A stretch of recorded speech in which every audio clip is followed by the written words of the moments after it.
Hello student, आज की इस वीडियो में देखेंगे कक्षा 7 विषय हिंदी एड ग्रेड अभ्यास पुस्तिका सत्र 2024-25 की आपकी बुक है। आज की इस वीडियो में देखने वाले हैं पाठ 7 में दिया है नीति के दोहे। तो चलिए क्वेश्चन की ओर चलते हैं। पहला क्वेश्चन आता है आपका, सही विकल्प चुनकर लिखिए। प्रश्न क्रमांक पहले का आपका उत्तर होगा सी नंबर हंस के। इसके बाद है दूसरा का उत्तर होगा आपका अग्नि। इसके बाद आता है आपका प्रश्न क्रमांक 3 का उत्तर होगा आपका रहीम। इसके बाद नेक्स्ट क्वेश्चन आता है आपका प्रश्न क्रमांक 4 का उत्तर होगा आपका बी नंबर परिश्रम की। इसके बाद है आपका पाँचवा का उत्तर होगा आपका डी नंबर ढेलेदार। इसके बाद नेक्स्ट क्वेश्चन आता है आपका रिक्त स्थानों की पूर्ति कीजिए। तो छठे में भरना है आपको बबूल, सातवें भरना है आपको बीज, और आठवें में भरना है आपको चुप, और नौवें में भरना है आपको छंद, और 10वें में भरना है आपको वर्षा। तो आप इस तरह से भर लीजिएगा। इसके बाद नेक्स्ट क्वेश्चन आता है आपका, नेक्स्ट है आपका प्रश्न क्रमांक 11। तो उत्तर में करना है आपको रहीमन हीरा कब कह लाख टका मेरो मोल। इसके बाद नेक्स्ट क्वेश्चन आता है आपका प्रश्न क्रमांक 12। नेक्स्ट है आपका प्रश्न क्रमांक 12। तो 12 के उत्तर में करना है आपको तुलसीदास ने काया को खेत के समान कहा है। इसके बाद नेक्स्ट आता है आपका प्रश्न क्रमांक 13। तो आपको 13 के उत्तर में करना है तुलसीदास जी कहते हैं कि ईश्वर द्वारा रचित इस संसार में गुण और दोष समान रूप से व्याप्त हैं।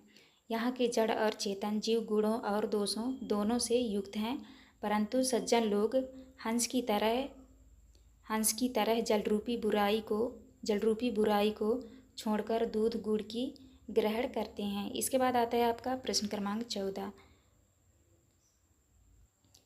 प्रश्न क्रमांक 14 के उत्तर में करना है आपको चंदन का पेड़ काटने पर भी अपनी सुगंध नहीं छोड़ता है।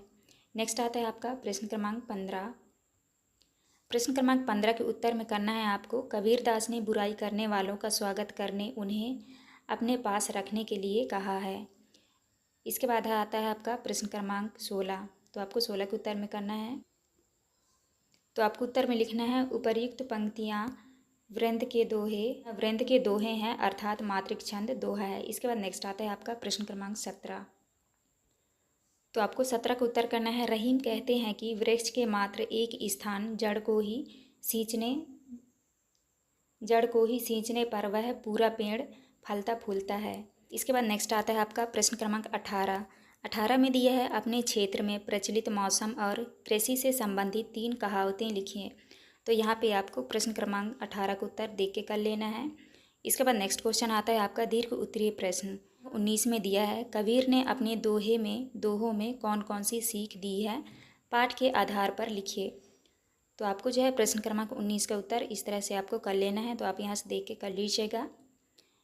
इसके बाद नेक्स्ट आता है आपका प्रश्न क्रमांक 20 में दिया है बार बार अभ्यास करने से सफलता अवश्य मिलती है, इस संबंध में अपना अनुभव लिखिए।